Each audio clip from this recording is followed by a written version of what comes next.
नमस्कार, बिहार मिथिला न्यूज़ में आपका स्वागत है। मैं हूं मनोज। आज का दिन कितना महत्वपूर्ण है, अभी जितने लोगों का जो शिक्षाविद हैं, राजनीतिज्ञ हैं और आपको बता दें चिकित्सक के अलावा वकील, सभी का हम बयान सुना रहे हैं। जरा गंभीरता से समझिए, आज का दिन कितना ज़्यादा एक दूसरे के साथ प्रेम, सौहार्दपूर्ण वातावरण मनाने का, परिवार में एक दूसरे को समझने का, समाज में समझने का एक मौका भी है।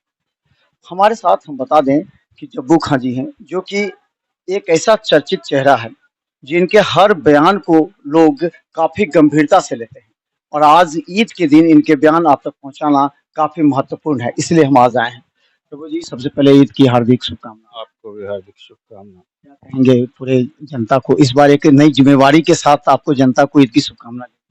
सबसे पहले तो मैं दरभंगा की सारी आवाम को, जिला प्रशासन को, नगर निगम के जो भी पदाधिकारी हैं, अधिकारीगण हैं, उनको और तमाम मीडिया बंधु को मैं ईद की तहे दिल से मुबारकबाद देता हूं, ढेर सारी शुभकामनाएं देता हूं।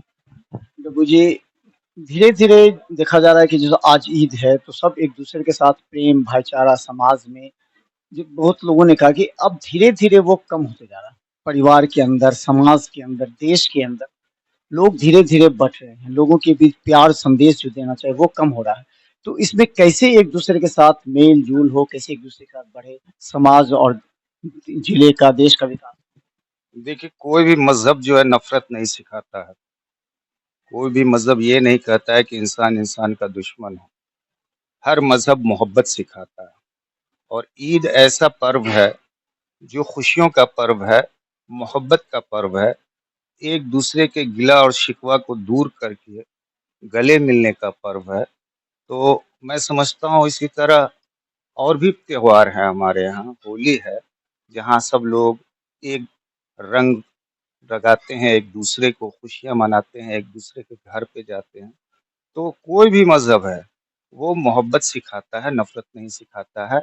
और कुछ चंद लोग अगर ऐसा करना चाहते हैं, वैसे तो ईद के मौके पर इन सब बातों की चर्चा नहीं करनी चाहिए। बस इतना ही कहेंगे कि हमारा देश तरक्की करे, हमारे देश में अमन सुकून रहे, हम लोग आपस में मिल-जुल कर रहें और देश को प्रगति की ओर ले जाएँ। यही मैं कामना करता हूँ इस ईद के पर्व के अवसर पे। जब विकास की बात अगर करते हैं क्योंकि हर कोई चाहता है देश, जिला का विकास हो। लगता है कि विकास के क्रम में अब जब ज़्यादा ज़िम्मेवारी के साथ आए हैं, तो विकास के क्रम में कोई बाधा भी बनता है, कुछ ऐसे बाधक भी होते हैं या फिर जिस सिस्टम से जाना पड़ता है, वो सिस्टम बाधक बन सकता है, जिससे लोगों तक जो लाभ होना चाहिए, योजनाएँ होनी चाहिए, वो नहीं पहुँच पाती। देखिए, बहुत सारी चीज़ें हैं। हाँ, कुछ गैप होने की वजह से होता है ऐसा, लेकिन ऐसी कोई बात नहीं है। अगर लोग चाहें, दिल से काम करना चाहें, तो वो काम धरातल पर ज़रूर नज़र आएगा। ऐसी कोई बाधा की बात नहीं है, काम करने की का आपको जुनून होना चाहिए, काम करने का आपका तरीक़ा होना चाहिए और आपको लगे कि मैं ज़िम्मेदारी के साथ हमको जो ज़िम्मेदारी मिली है, उस ज़िम्मेदारी को हम पूरी बखूबी निभावें, तो इंशाअल्लाह हमको नहीं लगता है कहीं कोई बाधा आएगी। इस बार जो हर व्यक्ति कह रहा है कि हमारा डब्बू खां, पहले था कि आपके एक वार्ड तक आप सीमित थे, उस वार्ड के लोग कहते थे। तो पूरे दरभंगा के लोग कह रहे हैं हमारा डब्बू खां। तो इसे में आप क्या कुछ इस बार कर पाए हैं? उनको जो आशा है कि हमारे लिए डब्बू खां हर चीज़ करेंगे, कुछ नया चीज़ और भी आपकी योजनाओं में हो? देखिए, पहली बात तो ये है कि मैं कभी किसी एक का नहीं था, मैं सब लोगों का हूँ, सभी समाज का हूँ, दलित का हूँ, गरीबों का हूँ, मज़दूरों का हूँ, मज़लूमों का हूँ, सभी वर्ग के लोगों का हूँ मैं और इंशाअल्लाह रहूँगा हमेशा। इसलिए मैं किसी एक वार्ड का या पूरे शहर का नहीं, मैं तो समझता हूँ मैं पूरे देश का हूँ। तो ऐसा कुछ योजनाएँ होंगी, जो योजनाएँ पूरा जन-जन तक पहुँचेंगी, जिसको कार्यान्वित करने की आपकी योजना है? क्योंकि जब आप चुनाव लड़ रहे हैं, तो उस समय आपके दिमाग में होगा कि अगर हम जीत जाएँगे, तो एक-एक जनता के लिए हम ये सब काम करेंगे। जो आपके दिमाग में एक प्रोजेक्ट रहा होगा, उस प्रोजेक्ट पर कितना वर्क हो रहा है, कितना आपने काम किया और कितना बाकी है? देखिए, सबसे जो बड़ा मुद्दा है वो है पानी, चाहे वो पेयजल हो, चाहे वो जल जमाव हो।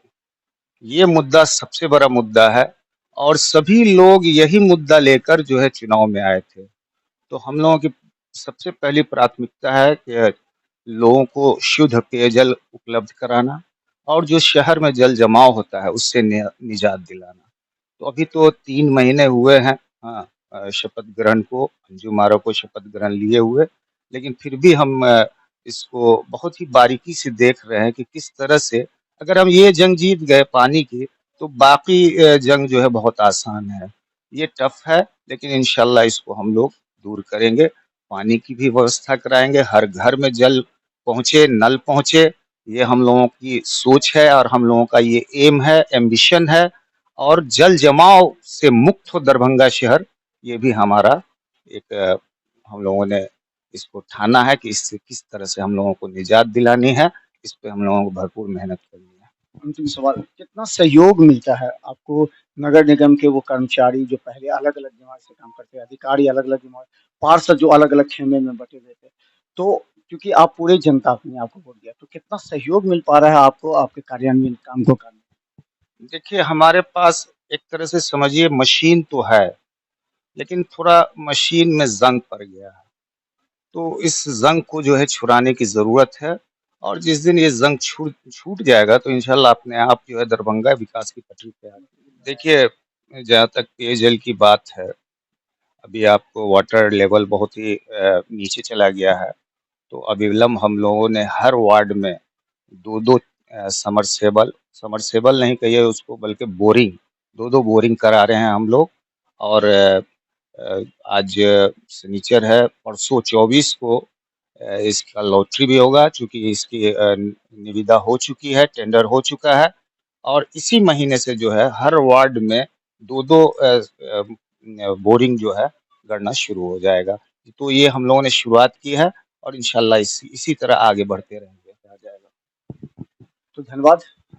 हमारे साथ थे डब्बू खां। हम बता दें कि दरभंगा नगर निगम क्षेत्र के तमाम जनता जो बड़ी आशा के साथ इस बार डब्बू खां को देख रही है कि अगर उसको कोई भी व्यक्तिगत समस्या होती है या सामाजिक समस्या होती है, तो कहा जाता है कि डब्बू खां का एक फ़ोन ही काफ़ी होता है। अभी दरभंगा के कई वार्डों में जल जमाव की समस्या बात की बात अभी सीधा जल संकट है पीने के लिए, और जो विभाग के अधिकारी है वो फ़ोन नहीं उठाते। कई पार्षदों ने भी ये आरोप लगाया, जनता ने भी कहा। अब सबसे बड़ी चुनौती डब्बू खां की इस बार है कि कैसे जनता तक स्वच्छ जल, पेयजल पहुँचाया जाए। इसके लिए विभाग के अधिकारियों पर अगर दबाव डाल के भी काम कराना होगा, तो ये सबसे बड़ी प्राथमिकता होगी। यही है एक ईद की शुभकामना जनता के नाम। देखते रहिए बिहार मित्र न्यूज़। धन्यवाद।